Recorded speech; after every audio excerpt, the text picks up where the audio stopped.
I'm Mark and welcome back to my workshop. Today I've got something really cool to show you. It's this. It's a 3D printed mask that was printed on a resin 3D printer, and what's really special about it is this.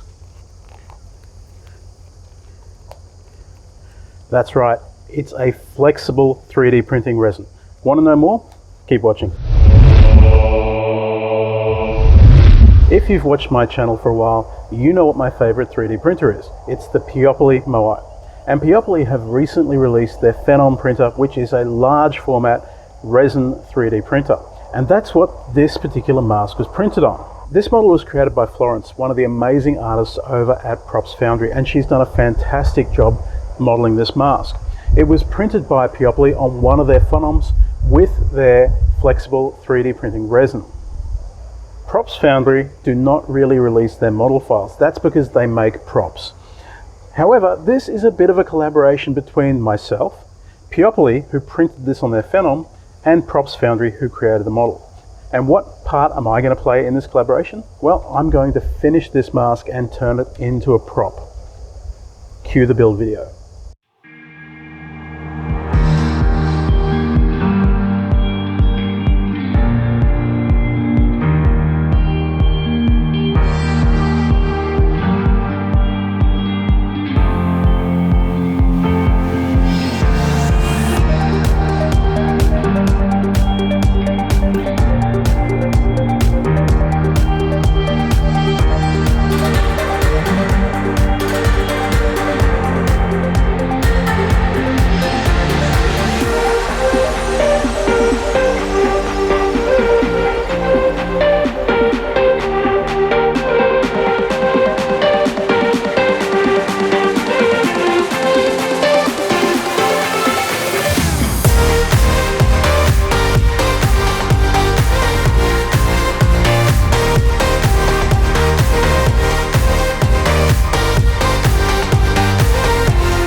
what a great result. Check out this beautiful Death Eater mask. The process that I used was to prime it, paint it, pick out all the details, varnish it, and then give it a wash all over. I primed it with Vallejo's Surface Primer in white. I use Vallejo's acrylic paints for this because they are plastic, which means they're flexible and will work much better for a flexible mask. There wasn't much point using a brittle enamel based paint for this application, as it likely wouldn't work well and would likely delaminate quite quickly. And as you can see, it's holding up to the flexible factor quite well.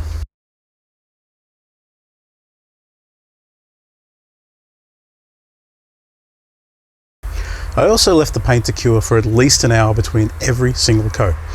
This was because I wanted the best chance for every layer to adhere properly, as the paint will need to be flexible and resilient. To give the mask its colour, I mixed up my own colour using Vallejo model colours to produce this ivory colour, and then picked out the highlight details using Vallejo Metal Colour Gold for the gold and Vallejo Metal Colour Dark Aluminium for the silver, and did this with a paintbrush, which made for some pretty tedious work, taking a couple of hours. But once that was done, I was able to follow it up with a clear varnish using Vallejo Mecha Color Gloss Varnish. I picked this varnish because it's exceptionally hard wearing and because it's my favourite varnish. It's also really flexible. The last step to take was 2 washes. The first wash was with Secret Weapon Armor Wash for the silver components, because a black wash makes metals look great. And the second wash was a generic dark brown wash that I had sitting around in a cupboard somewhere. This wash gave the mask its ivory feel and also added a very small layer of grunginess to it, giving it that aged wizard mask feel.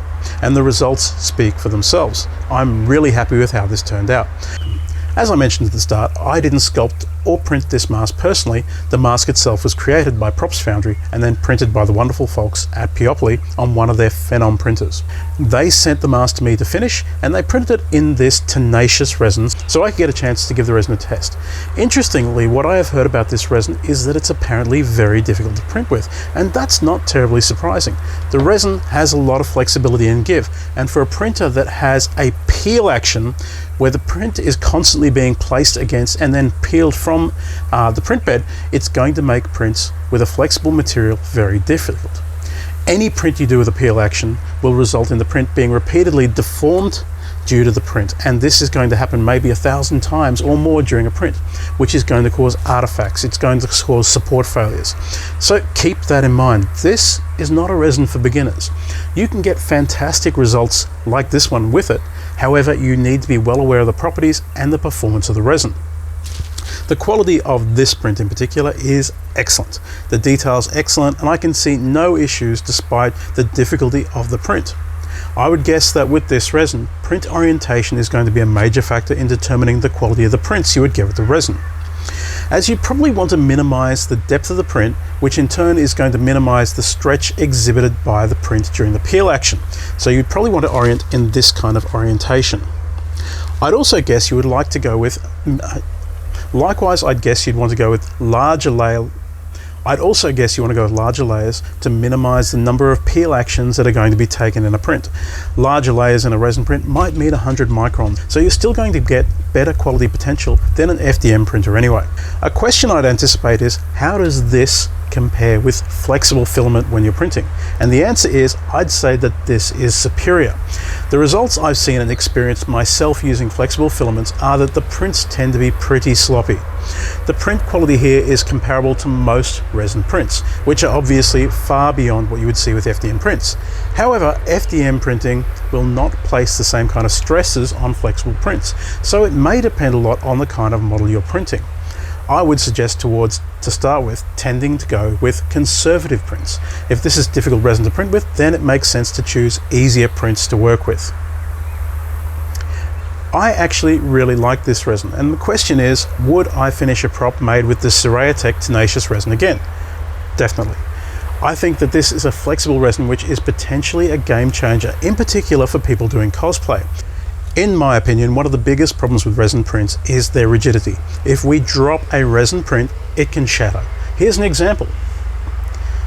Yoda is printed here with a standable resin, and I dropped him straight after I got him off the print bed, and as you can see, he shattered right on his ear. This mask, on the other hand, if we drop this, it's going to have next to no effect. It's got an extremely resilient clear coat that might get a couple of scratches, but it's really not going to cause any problems. This resin can take a beating.